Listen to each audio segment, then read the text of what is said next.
Welcome back to STR. Today we got a Honda SH 2020 model.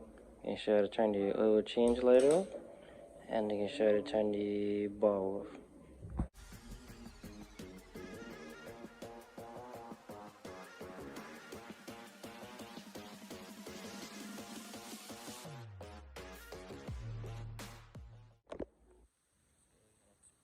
off. Button in till you get the total.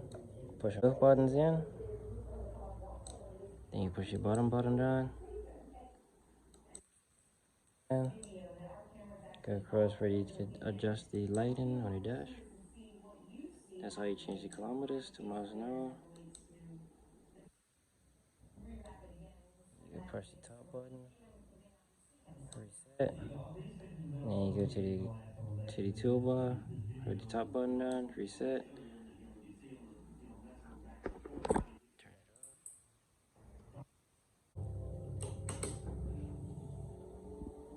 That's how you reset the oil change light and the toolbar on the 2020 Honda SH.